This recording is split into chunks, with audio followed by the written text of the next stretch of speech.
Hey everyone, it's Crystal, and just thought I would do a quick video. I know I'm really behind on my blog posts, so just wanted to give you guys a quick video to answer a couple questions I've gotten recently from a couple different people, so I thought it was best to do it in one forum here.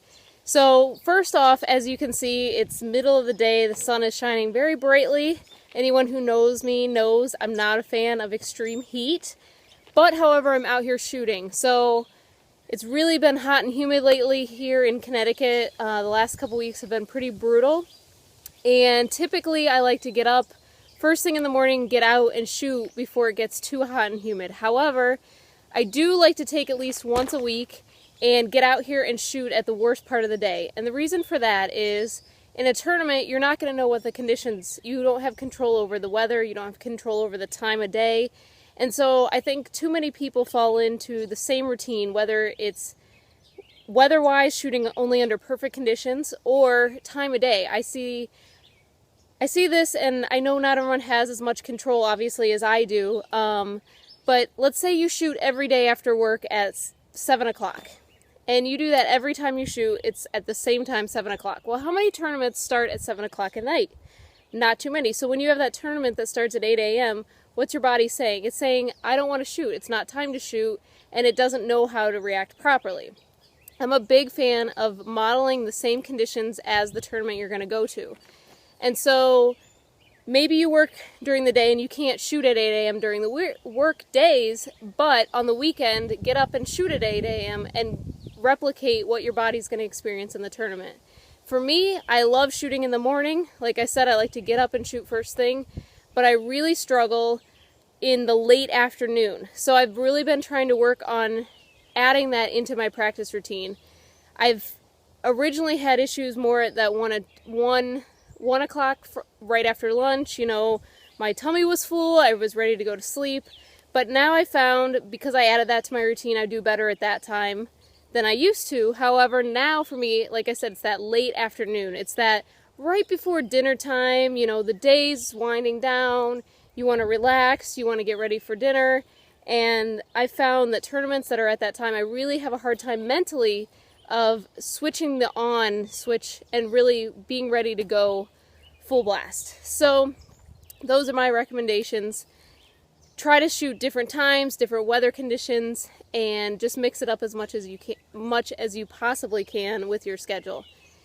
Now, I also mentioned, again, that it's really been hot and humid out here in Connecticut, and I think one thing that archers really fail to do is hydrate properly. People drink water pretty well, I think. I still think a lot of people probably don't drink enough water. When they're training, they think, okay, I'm not really doing a physical, I'm not running a marathon, I'm not biking, you know, I'm not doing these typical sports where you think about hydrating. But I do want to stress that you are out in that sun, and you got to remember that just being out in these conditions, your body is sweating probably a lot. And what you lose with sweat is salt. And this is one thing that I really, again, stress that archers don't do well enough, is hydrating with more than just water. We need to replenish those electrolytes to keep your body functioning at a top level. And many of you have seen me at tournaments. I always have I have one of my Noon water bottles usually. If it's not one of those bottles, I do have a bottle full of Noon, and Noon is basically like your Gatorade type thing without all the junk in it. And so now obviously I'm recommending this product, but there's a lot of options out there. But I just want to stress to get those electrolytes, replenish those in your body, and you will feel better at the end of the day. You're going to feel stronger in those last couple ends of the tournament than you would otherwise. I think this is key too for a lot of 3D shooters. You know, they think I'm in the woods, I'm not in the sun, but they're walking this course. They're out there for hours and hours and hours. So along with nutrition, you got to remember to hydrate properly. And the final question that I've received quite a bit lately, surprisingly, is if I wear sunglasses while I'm shooting. And the answer is yes.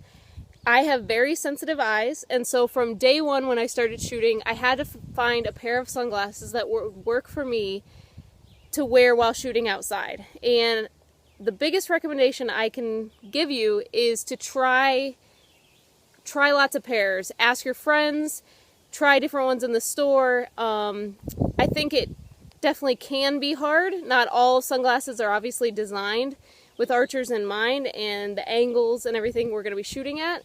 But I think it is important. Your eyes are another vital piece of your body, and you want to protect them from the sun. If you're out there day after day training without sunglasses on, you're actually damaging your eyes.